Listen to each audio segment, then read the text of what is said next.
Բարև ձեզ սիրելի բարեկամներ, եթերում Նոյան Տապանն է, այսօր Երևանում սեպտեմբերի 2-ն է, ժամը 13:32 եւ մենք ուղիղ եթերում այսօր զրուցելու ենք Հայք նախաձեռնության անդամ Էդգար Մակարյանի հետ Հայք հաղորդաշարի շրջանակներում։ Պարոն Մակարյան, միանգամից ուզում եմ ասել, որ այսօրվա մեր հաղորդումը ուզում եմ մի փոքր տարբեր լինի մնացած հաղորդումներից, որտեղ մենք սովորաբար ձեզ հետ միասին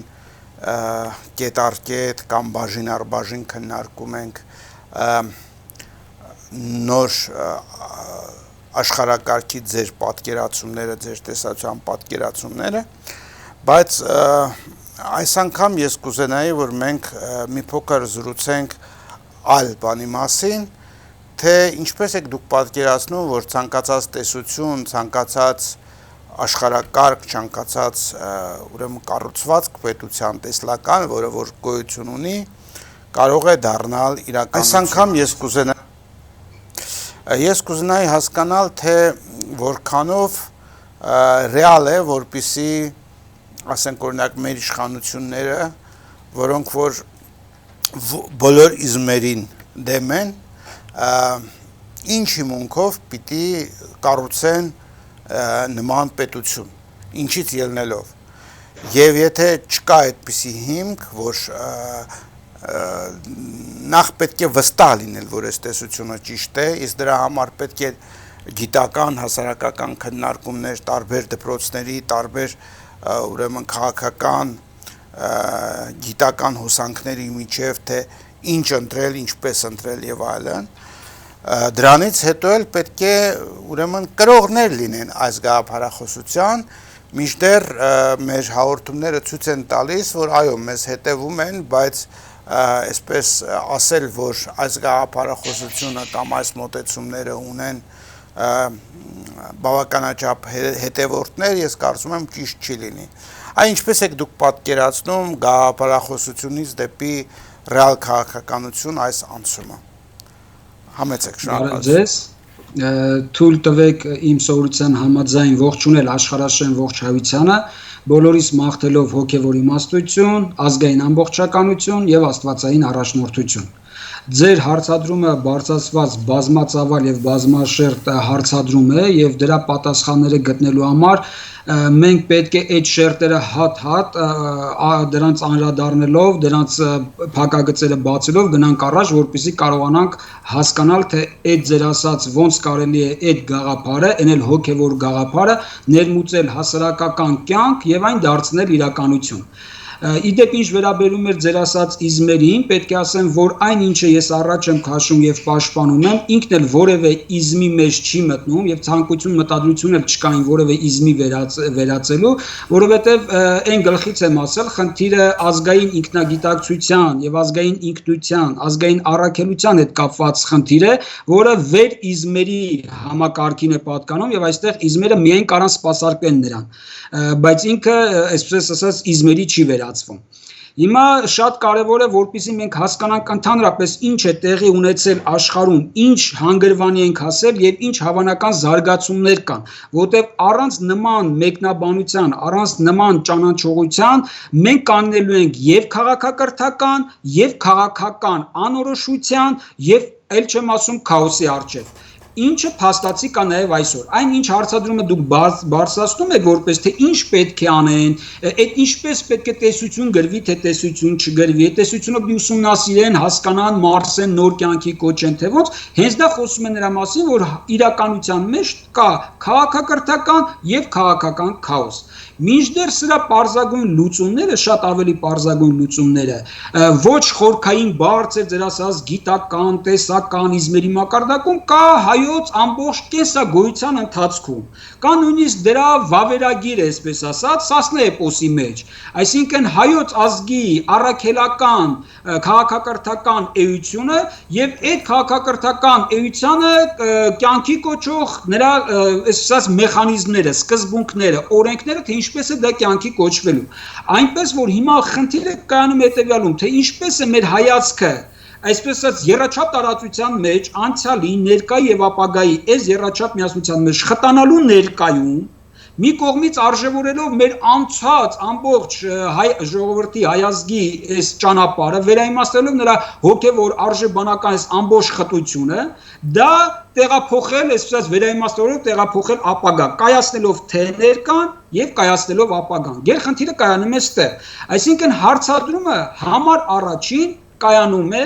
հայոց ազգի էության քաղաքակրթական կոդի մեջ կա արդյոք այդպիսի կոդ Արդյոք այդ կոդը մեզ համար ճանաչելի է, այդ կոդը մեզ համար սահմանելի է եւ այդ կոդից բխող ինչպիսի ազգային մշակութային կոդ է ձևավորվում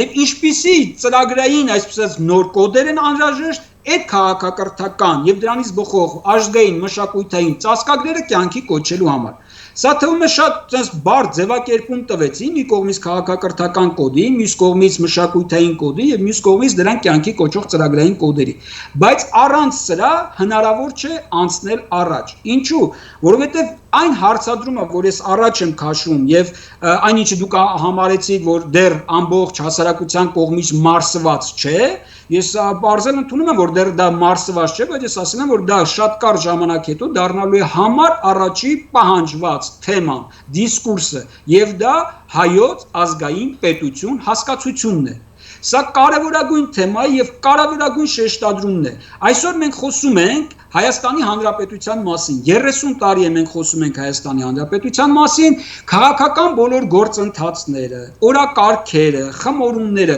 նորից շարունակում են գնալ Հայաստանի Հանրապետության շուրջ ինչպես զարգացնել տնտեսությունն ինչպես կառուցել ինչպես ժողովրդավարացնել ընտրություններն ինչպես անցկացնել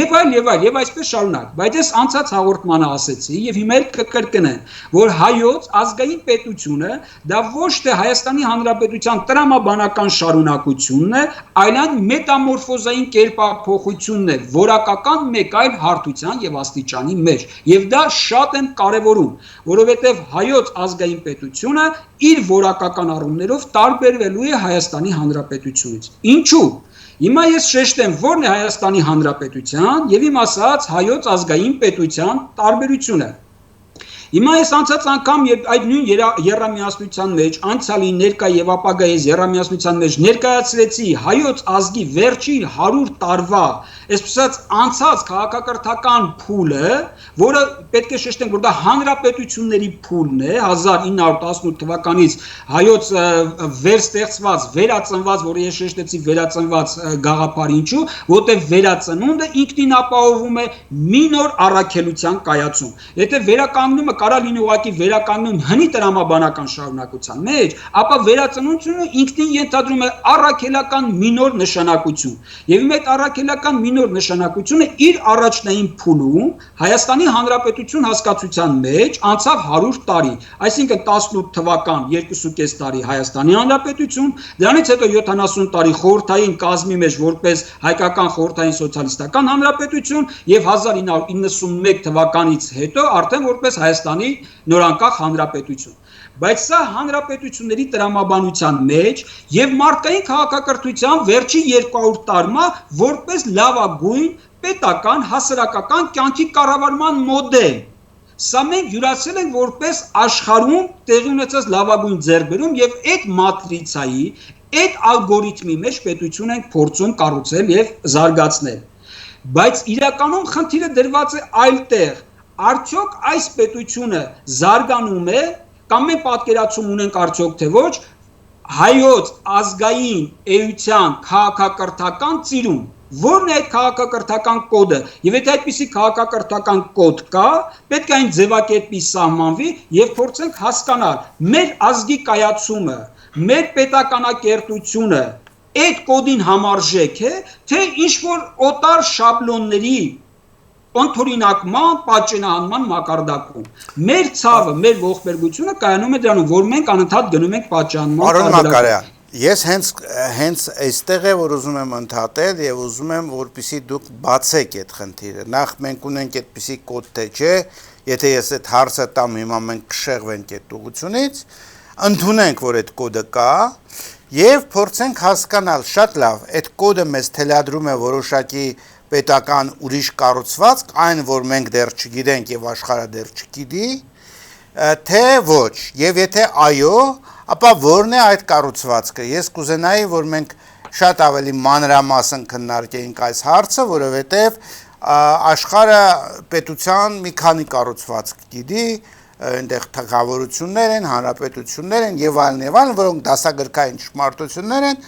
Հիմա ես ուզում եմ հասկանալ, այն ինչ որ դուք եք ասում, այդ դասագրքերում գրված է, թե դուք խոսում եք ինչ որ նոր բանի մասին, եւ եթե խոսում եք այդ նոր բանի մասին, ես կուզենայի հստակ հասկանալ դրա ուրվագծերը։ Այո, ուրեմն նայեք,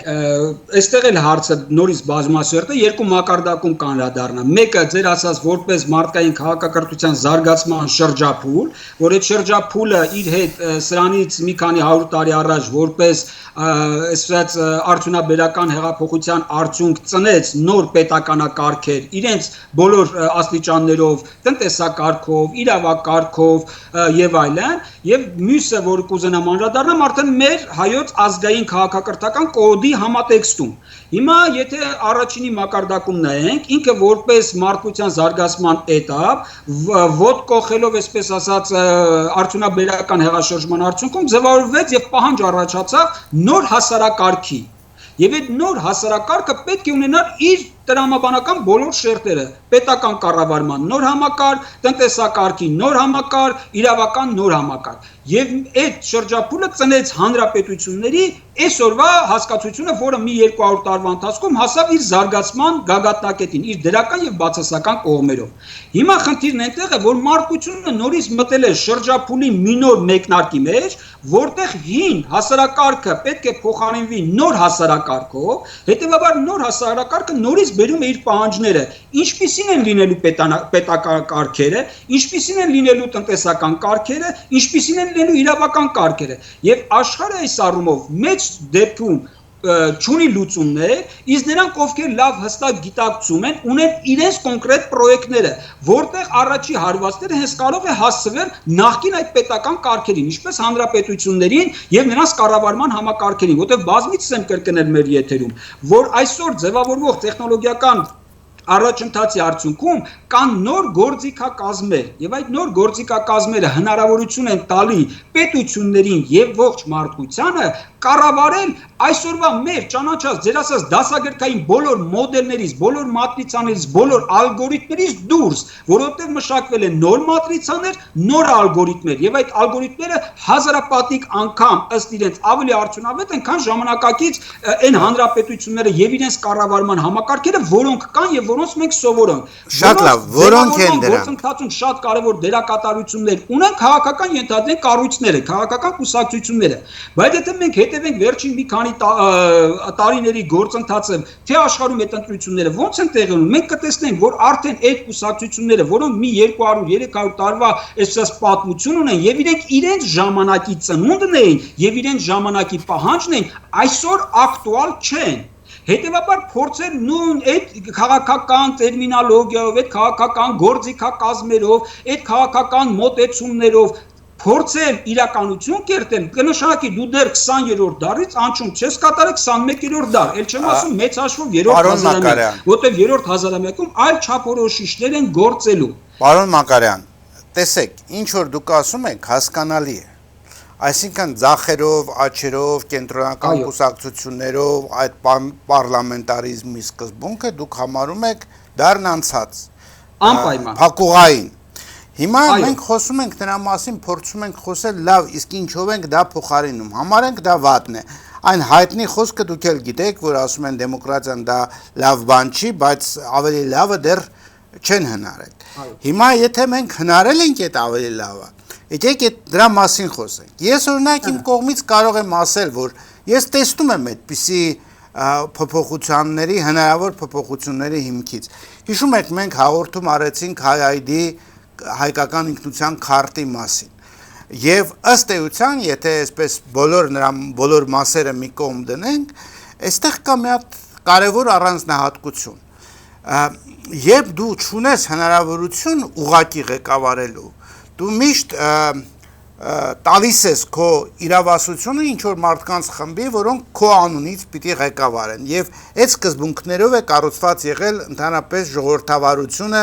ձեր ասած այդ հանրապետություններում այդ 200-300 տարվա ընթացքում։ Այսինքն ինչ որ մեխանիզմներ են ստեղծվել, որ իմ ոչ թե ընտրելու իրավունքը, այլ կառավարելու իրավունքը ես կասեի,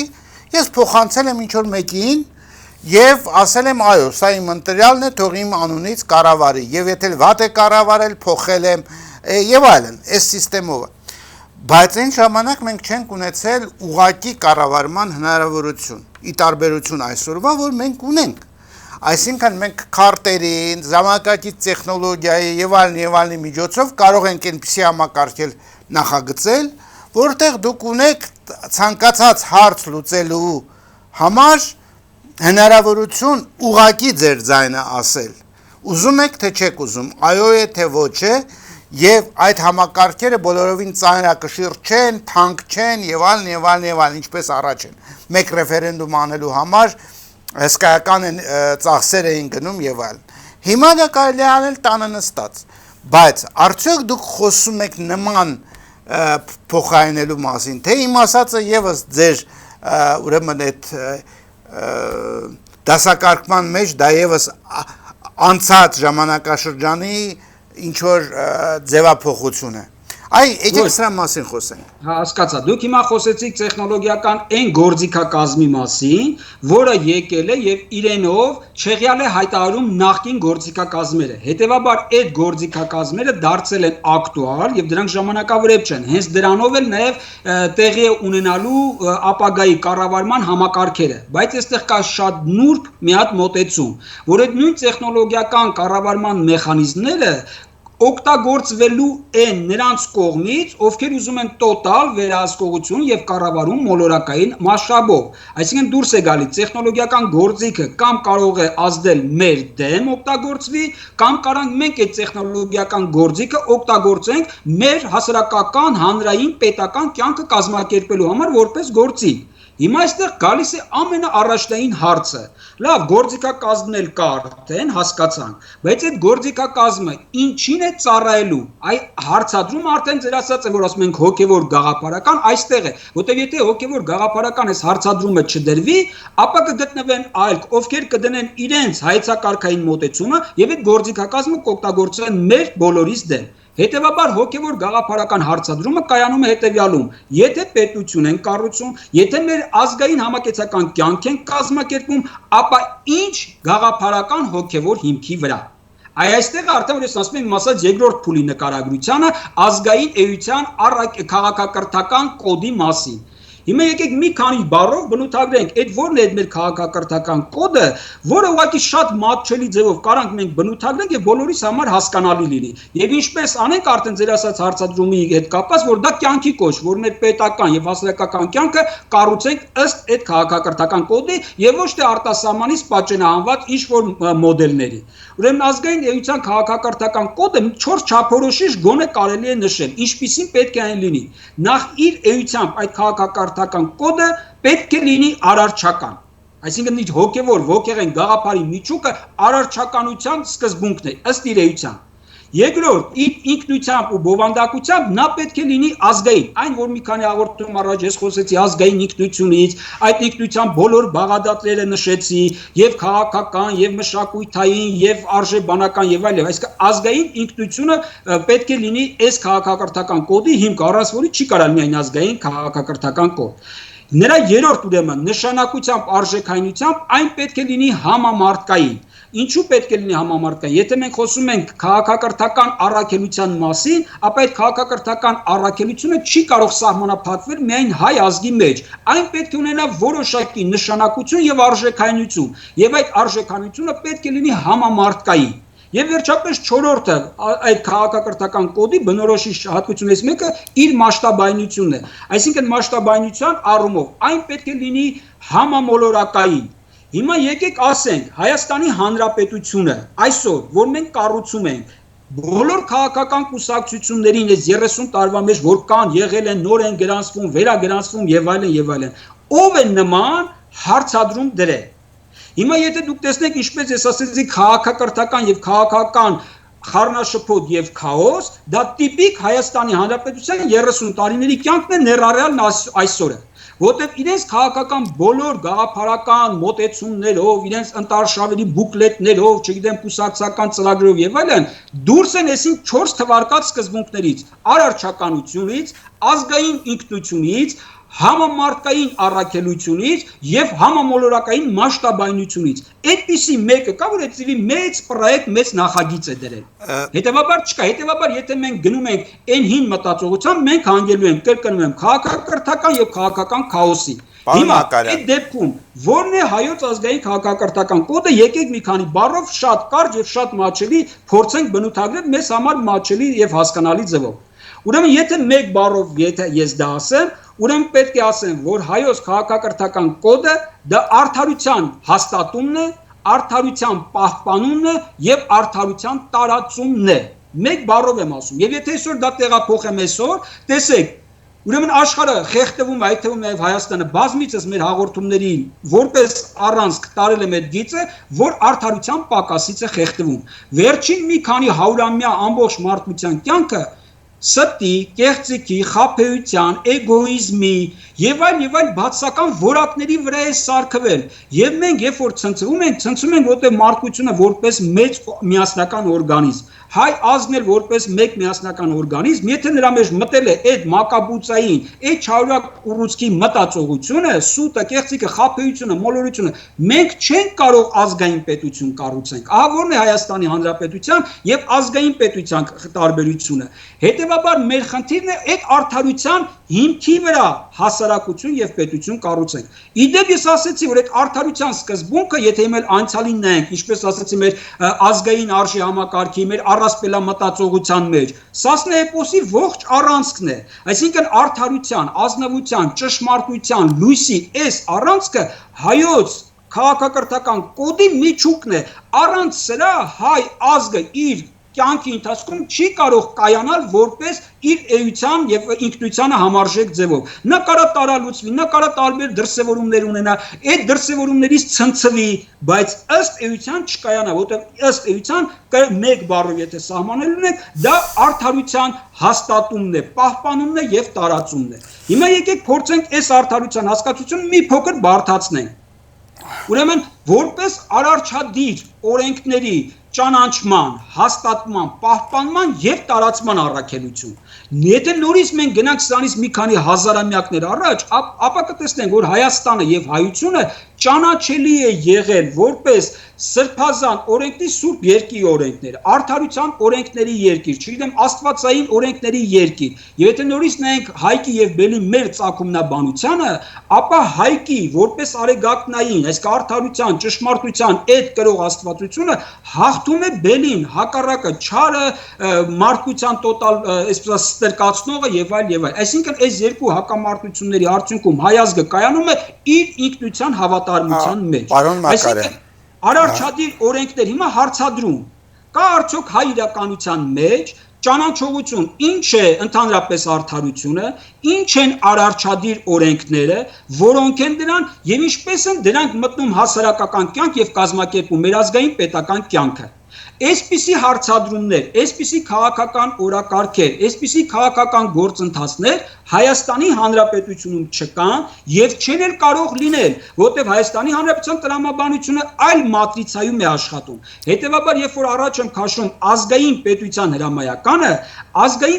հրամայականը հենց այս հարցադրումների առաջ քաշման կարևոր խնդիրն է լուծելու։ Եվ մինչև այսպիսի խնդիրներին հստակեցում, որոշակիացում չլինի, մենք անցում այնտեղ չենք կատարելու։ Ես հիմա այս համատեքստում կանդրադառնամ ձեր հարցադրմանը, բայց ինչպես ենք անելու, որ դա տեղի ունենա։ Եվ այդ հարցադրման պատասխաններն էլ կան։ Ուղղակի թույլ տվեք հայոց քաղաքակրթական կոդի 3-րդ աստիճանի մի քիչ բարդացված վիճակով ասեմ, որպես արդարության եւ աստվածադիր օրենքների այսպես համադրություն ամբողջություն, այսինքն այս առումով մեր ազգային պետական կյանքի եւ այլոց, այսինքն նաեւ ողջ մարդկության լուսավորությամբ եւ քաղաքակրթական առաքելությամբ կայանալն է։ Եթե նորից մենք նայենք պատմության ընթացքում հայոց ազգը իր բնորանում հայկական լեռնաշխարհում իր քաղաքակրթական ձեռքբերումները այդ արդարության, այդ սրբազան աստվածային օրենքներով Ոչ միայն իր համակեցական կյանք ներկայացնում, այլ նաև դա արտահանում էր որպես մեծագույն քաղաքակրթական լուսավորության ջահ, եւ որով լուսավորում էր եւ իր կյանքը եւ այն տարածաշրջանը, որտեղ հայ մարդը ոտք էր դնում։ Սա մեր քաղաքակրթական առաքելությունն է։ Եթե մենք սա չենք հաշվի առնում, բա ինչպես ենք ուզում կայանանք։ Ես խնդրում եմ ինչ-որ մի հատ ողջախոհ ինձ պատկերացնի, ինչ պետական բյուջեով, համախառն ներքին արդյունքի, չգիտեմ, երկնիշ աճով, ժողովրդավարությամբ, հա, ինչ-որ նման կեղծ կատեգորիաներով, ինչ-որ Լազարոնտի կոնվենցիաներ վավերացնելով։ Այսպես ենք մենք պատկերացնում մեր ազգային եւ պետական կյանքը։ Ոչ, դա Հայաստանի Հանրապետության ընթացն է, լավ, վատ, ճիշտ, սխալիր բոլոր գործընթացներով, որը ես կարևորում եմ որպես պատմական շրջափուլ։ Կրկնեմ, դա հայոց պետականության վերածնության առաջին փուլն էր, որը 1918 թվականից շարունակվեց մինչև այսօր խնդիր կա ազգային պետության, այսինքն որակական մեկ այլ հարթություն անցնելու համար։ Իսկ որակական այդ մեկ հարթություն անցնել կարելի է միայն, երբ որ կա խիստ հստակ սահմանված, որն է հայոց ազգային պետության հիմքը։ Հայոց ազգային պետության հիմքը հայոց ազգի քաղաքակրթական կոդի առաքելական կայացումն է։ Այսրանից հետո եթե սա տեղափոխվի քաղաքական օրակարգ եւ քաղաքական քննարկումների եւ գործընթացների հիմք, հետեւաբար կասենք, որ հայոց ազգային պետության հիմքերը դրվում են։ Եվ ես սա շատ բնական եմ համարում, որ այդպես էլ պետք է լինի։ Հիմա ձեր հարցադրմանը, ինչպես եմ ես տեսնում սրա իրականացումը։ Առաջին, ինձ համար տեսանելի էր հետևյալ ձևով. նախ այս գաղափարի հստակ սահմանումը եւ տարածումը։ Ես ասում եմ, շատ կարճ ժամանակ հետո սա դառնալու է պահանջված խնդիր, պահանջված թեմա, դիսկուրս։ Ինչու՞։ Որովհետեւ եթե մենք մնանք հին վեկտորի մեջ, կրկնում եմ, քաղաքակրթական եւ քաղաքական անորոշությունն ու քաոսը մեզ ողբերգության առաջ է կանգնեցնելու։ Ինչու՞։ Որովհետեւ աշխարհում մեծ գլոբալ պրոյեկտներ կան։ Մեծ գլոբալ պրոյեկտներից մեկն էլ համարվում է նոր խալիֆաթությունը, նոր խալիֆաթության դերակատարությունը տրված է թուրքերին։ Հետևաբար դուք պատկերացնում եք, չէ, եթե մեծ նման պրոյեկտներ կան աշխարհում դրված, եւ այդ պրոյեկտներից մեկն է դրված թուրքերի վրա, որպես խալիֆաթության այսպես կայացնողներ, մենք հասկանում ենք, որ նեոօսմանական այս գաղափարի մեջ առաջի հարվածի տակը հայտնվելու է Հայաստանի Հանրապետությունը։ Եվ եթե մենք մտածենք, որ դեռ դիմադրելով, չգիտեմ, պետական բյուջե ավելացնելով, հարկերը, ՀԴՄ-ները խփելով, չգիտեմ, նման ձևերով մենք կարանք դիմակայենք 80-90 միլիոնով մեր այս խիստ ագրեսիվ տրամադրված հարևաններ, ովքեր կայացնելու են այլոց քաղաքական մեծ գլոբալ պրոյեկտները, մենք ինչպես 1915 թվականին հարվածի տակ ենք լինելու։ Հետևաբար նման մեծ քաղաքական գլոբալ պրոցեսներին կարող է դիմակայել միայն սեփական գլոբալ պրոյեկտ ունեցող խիստ կայուն եւ կուռ համակարգը։ Իսկ այդպիսի կուռ համակարգ Հայաստանի Հանրապետությունն ի վիճակի չէ կայացնել։ Այդպիսի կուռ համակարգ կարող է կայացնել միայն ազգ ընտանիք, ազգ բանակ, ազգ հայրենիք, ազգ քաղաքակրթություն մոդելի մեջ իմ ասած հայոց ազգային պետությունը։ Սա արդեն ուրիշ մոտեցում է, սա ուրիշ հայտ է եւ սա ուրիշ մոտեցում է։ Իսկ այդպիսի մոտեցման համար կրկնում եմ, գլոբալ պրոյեկտ է պետք։ Գլոբալ պրոյեկտը ես ասեցի, նոր աշխարհակարգին պետք է դիմակայի հայոց արդարակարգը։ Դա եղել է հազարամյակներով մեր առաքելությունը եւ այսօր էլ խնդիր ունենք եւ Հայաստանը աշխարհում եւ հայ ազգի մոլորակային մասշտաբով եւ համաշխարհային մասշտաբով ընդհանրապես ողջ մարդկությանը ներկայացնել այդ նոր արդարակարգի պրոյեկտը, նախագիծը։ Սա է ամբողջ խնդիրը։ Հիմա դա որպես պրոյեկտ ես ասում եմ որպես հայոց ազգային պետականության հրամայական։ Հաջորդ աստիճանը որն է։ Ուրեմն մենք մեր հայքը ազգանյական նախաձեռնության շրջանակներում այդ քայլերով գնացինք եւ շարունակում ենք գնալ։ Ես ձեզ ասեցի, չէ՞, մենք իր ստարտային նախնական մեկնարկային կետը վերցրեցինք անկախության հռչակագիրը եւ դրա դրույթները որպես այս հանրապետության հիմք, բայց ասացի, որ այն պետք է վերաճի։ Հիմա մինչեւ ամսի 21-ը, սեպտեմբերի 21-ը կան գործընթացներ, որից հետո այս թեման, այսպես դնելով շրջանառության մեջ, մենք հայտ պետք է ներկայացնենք, որն է հայոց ազգային պետության հռչակագիրը։ Սա նոր քաղաքական գործընթաց է։ Եվ իդեպ ասեմ, այս քաղաքական գործընթացին կարող է իշխանությունները չմասնակցել, եւ դրանից չպետք է վատ զգալ, որովհետեւ իշխանությունները կշարունակեն մնան հին մատրիցայի մեջ, եւ այստեղ խնդիր է, քանի որ նաեւ փոխվում է պետության կառուցվածքները, շատ կարեւոր է, որ ինքը հասարակությունը սկսի կազմակերպվել, ազգը սկսի ինքնակազմակերպվել եւ ինքնակառավարվել, որովհետեւ ինչպես ասեցի, ազգ պետություն համակարգի մեջ կառավարման համակարգը հենց կարող է դառնալ այդ հենց ինքը ազգ պետությունը, որը որակական մեկ այլ տարբերություն է, քան ուղղակի հանրապետությունը։ Հետևաբար ազգը կարող է ինքը իր արժեվ խնդիր դնել, եւ մենք մեր արժեվ խնդիր ենք դրել որպես ազգի մի փոքր սերուս եւ այս գաղափարը գեներացնող որպես ազգային պետության խնդիր ենք դրել, որն է ազգային պետության հռչակագիրը։ Եվ այս հռչակագրի շուրջ կարելի է սկսել նոր քաղաքական գործընթաց եւ նոր խմորումներ։ Հաջորդ աստիճանը, եթե մի փոքր փակագծերը բացեմ, պետք է ասեմ, որ հաջորդ աստիճանում ես ասել եմ, իսկ ո՞րն է լինելու այդ ազգային պետության վերսահմանադրական ակտը։ Այսինքն ոչ թե այս սահմանադրությունը, ինչպես մենք սովորենք, պետք է գրվի օրինակ օրենքի եւ իրավունքի խիստ այս կանոնակարգման մեջ, այլ ինչպես ասեցի, հազարամյակներ առաջ մեզ անվանել էին այսած սուրբ օրենքների սրբազան երկիր Հայաստան, այդպես էլ ո՞րն է այդ սրբազան օրենքների կենսականոնագիրը, որը ես անվանում եմ Արարատյան արդարամատյան։ Եվ հետո դրանից հետո արդեն հայտ է ներկայացվում։ Եկեք ձևակերպենք հայոց ազգային պետության հարիր եւ հայոց քաղաքակրթական կոդից բխող Արարատյան արդարամատյանը։